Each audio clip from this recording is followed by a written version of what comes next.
consider a second father to me. And the request was simple.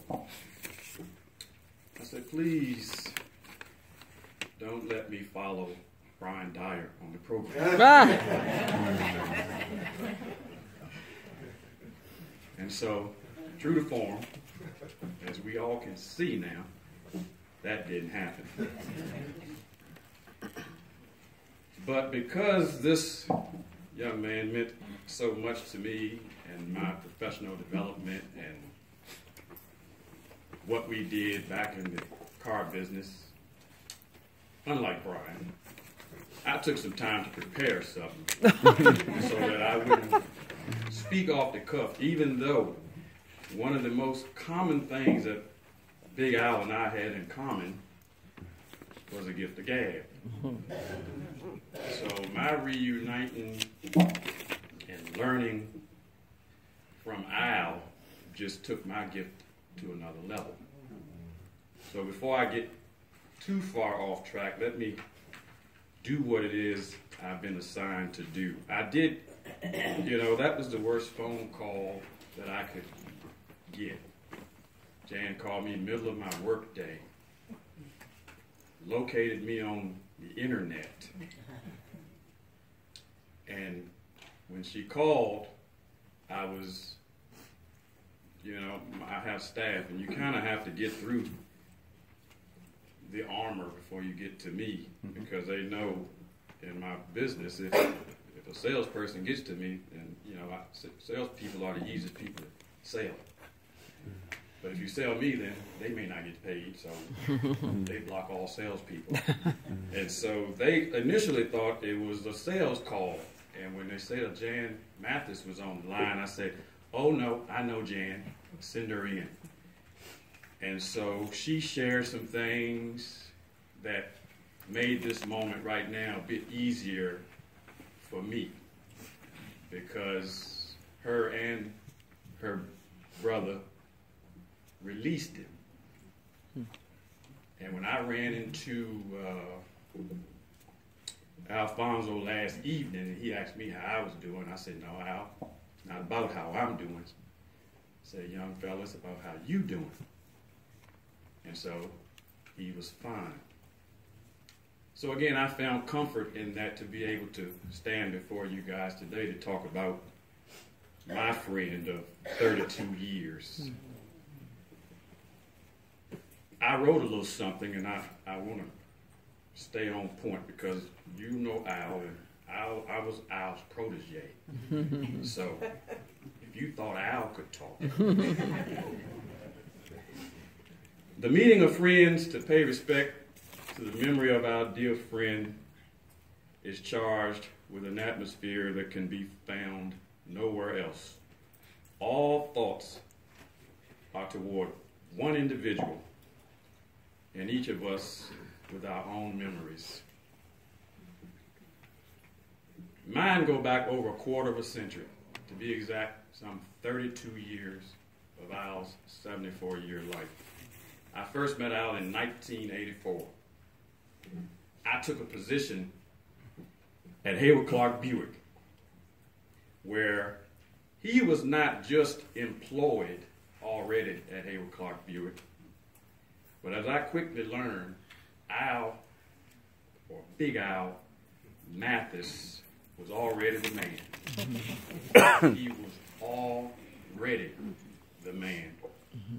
As a rookie in the car business, see, my first 30 days in the car business, I don't know if you call it luck looking back, but I did fairly well. I sold 21 cars, made over $7,000, and got the attention of Al Mathis. That's what did it.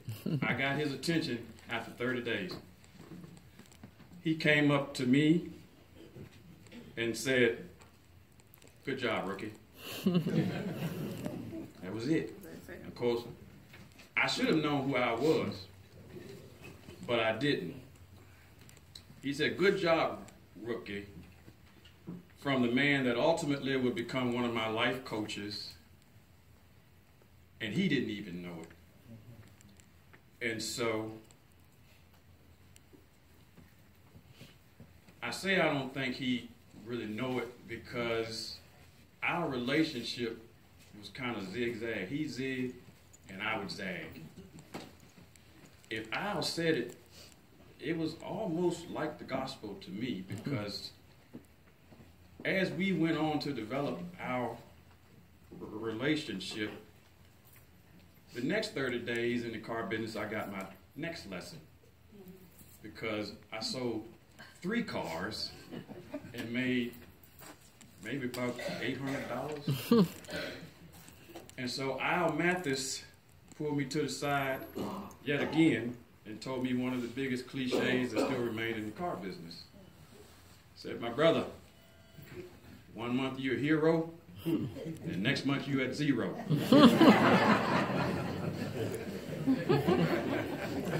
So during my first 2 months in the car industry, one of the things that I had to take note of was the fact that my schedule and our schedule was totally different. If any of you are familiar with the car business, we work ding to dong, or bell to bell, or in layman's terms, the dealership open, we're there, dealership closed, we're there. So, not Al Mathis, not Mr. Mathis. And I think the best way that I could tell you the significant difference in his professional car business career and those of us who started as rookies was to be able to tell you all the things that Al Mathis did not do that I had to do. And so that's a list of no's, no ups. Mr. Mathis didn't have to take any ups. See, the sales manager would say, there's a duck on the pond, and those of us little ducklings had to run out there and see what that duck wanted. Not Al. Not Al. No sales meetings. We had to be at the sales meetings. Daily. Not Al. No. No locking up cars at night. No lining cars. You know, when you go by the dealership, you see how they... Not Al. I don't have to do any of that. The biggest no that I learned in that first 2 months was Al did not have to take his deals to the sales desk. Al Mathis negotiated his own deals, and he took the sale to the sales desk. There was no back and forth with Al Mathis. So quickly, I recognized, because, you know, I ain't the sharpest knife in the drawer, but I cut pretty good myself. I said, now, who is this uncircumcised Philistine that does not have to go through protocol? He didn't follow any protocol. Matter of fact, he made the protocol. And so I had to find a way to get on this guy's calendar. And so, unlike the Democrats and Republicans, I found common ground. We both like to eat. So I figured if I could invite Al to lunch, he would begin to unleash some of those weapons that he used so effectively in the automobile business to keep me on that first month of success so I wouldn't go back to that second month success. So he obliged. And I can now give Al credit from taking me from neck bones to steak bones. I love a good steak.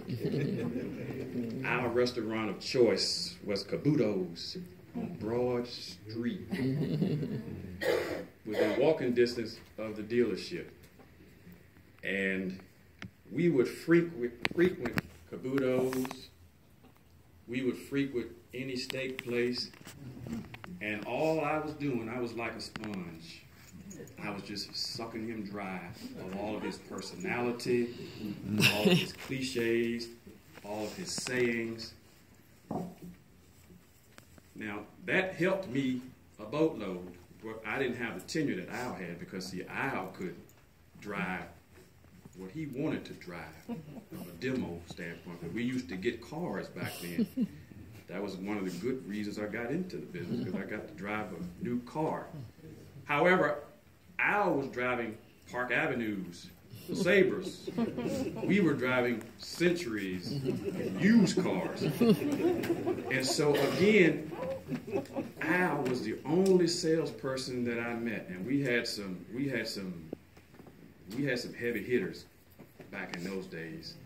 But everyone knew who Al was because Al had a unique style of selling a customer and then driving the car, which is kind of strange. So let me tell you exactly how that, there used to be WEOs. Like if you bought a car, you would come in and you buy the car, but there were some things that needed to be done. So we give you a WEO slip.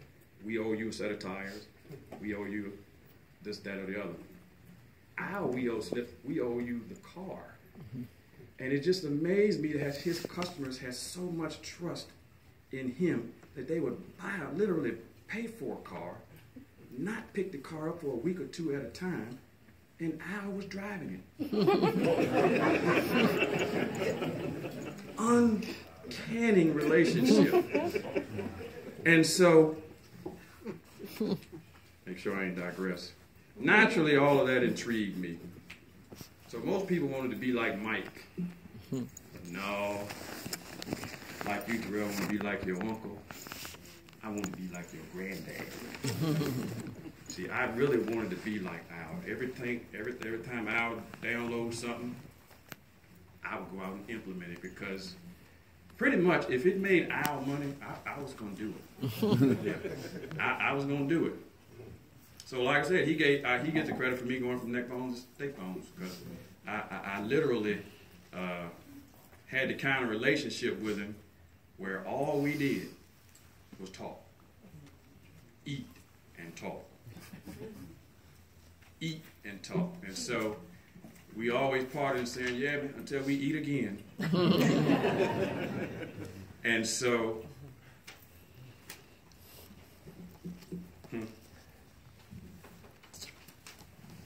for the most part, all of his salesmanship, all of his personality, his art of persuasion, his trustworthiness are just a few of the traits that I basically plagiarized from him. I literally did. So, Terrell, your efforts to be like your uncle are not in vain. And I will tell you in no uncertain terms. See that brother right there? And me? You got a family. Yes, sir. You got a family. That's right. And we're going to see to it that your granddad is going to be proud of your accomplishments. Amen. Y'all excuse me. Amen. Anyway, let me end on this note. When things go wrong, as they sometimes will, when the road you're trudging seems uphill, mama, when the funds are low and the debts are high, and you want to smile, but you have to sigh. When care is pressing you down a bit, rest if you must. But Terrell, don't you quit. Amen. Success is failure turned inside out, the silver tint of the clouds of doubt. And you never can tell how close you are. It may be near when it seems afar. So stick to the fight. Stick to the fight when your heart is hit. And when things go wrong, Terrell, remember, you must not quit. To